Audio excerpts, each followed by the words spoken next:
Dans le village de Uegbo, connu pour son grand marché animé où l'on venait de partout pour échanger, vivait une jeune femme nommée Adjovi. Belle, souriante, vendeuse de tissus, elle était appréciée de tous. Mais derrière son charme se cachait une lourde ombre dont personne n'osait parler à voix haute. Chaque jeudi de marché, alors que les commerçants s'installaient, un phénomène étrange se produisait, une vendeuse disparaissait mystérieusement.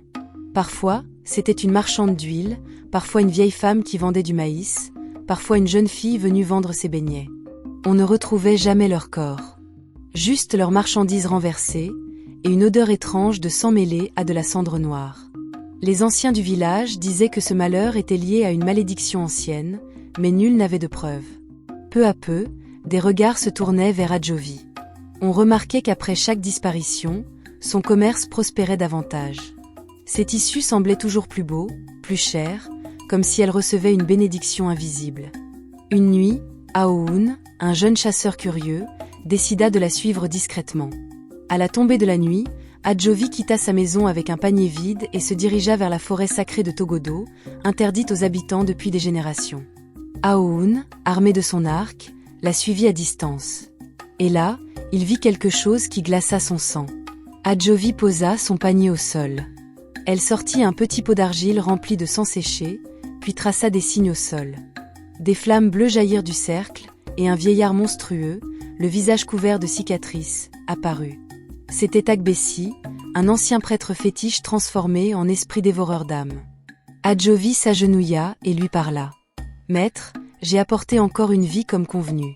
Donnez-moi la richesse et la beauté éternelle. » Le vieillard rit, un rire qui fit trembler la forêt. Puis il plongea sa main dans le cercle de feu et fit apparaître un sac rempli d'or. Mais avant de disparaître, il souffla. « Tu n'es pas encore libre. Il faudra bientôt offrir ce que tu aimes le plus. » Aoun, terrifié, courut raconter ce qu'il avait vu aux anciens. Mais personne ne le crut. Qui oserait accuser Adjovi, la fille si aimée du village? Les disparitions continuèrent, et le marché devint un lieu de peur. Les femmes marchandes priaient avant chaque marché, les hommes se rassemblaient en groupe pour surveiller, mais rien n'y fit. Adjovi, elle, devenait de plus en plus riche, sa beauté surpassant toute autre femme du village. Un soir, le fétiche changea les règles. Lors d'un nouveau rituel, Agbessi lui dit « Adjovi, il est temps. Ta richesse est grande, mais pour garder ta gloire, tu dois sacrifier ton propre sang. » Elle comprit aussitôt. Ce n'était plus une vendeuse qu'elle devait livrer, mais sa petite sœur, Sika, qu'elle aimait plus que tout. Le jour venu, Adjovi tenta de convaincre Sika de l'accompagner dans la forêt. Mais la petite, méfiante, alerta leur mère. Celle-ci, inquiète, alla consulter un vieux prêtre retiré depuis longtemps, Papa Kosivi, réputé pour voir au-delà du voile des esprits. Papa Kosivi frappa 3 fois son bâton sur la terre et dit « Le mal qui ronge Uegbo n'est pas venu de loin. Il est né au cœur du marché. Cet enfant que vous chérissez a vendu nos âmes pour ses tissus colorés. » La nouvelle se répandit dans tout le village. Les habitants, armés de torchers, suivirent Adjovi dans la forêt cette nuit-là.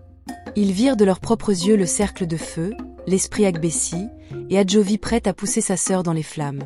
Mais cette fois, les anciens récitèrent des incantations puissantes transmises depuis des générations.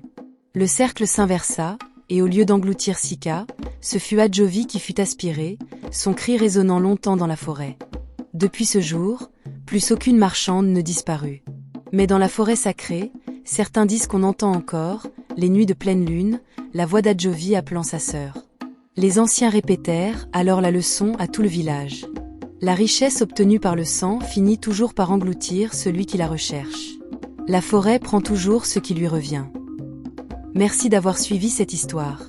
Si vous l'avez aimée, abonnez-vous dès maintenant et activez la cloche de notification pour ne rater aucune de nos prochaines vidéos. De grandes histoires encore plus mystiques et captivantes arrivent. Restez connectés et à la prochaine.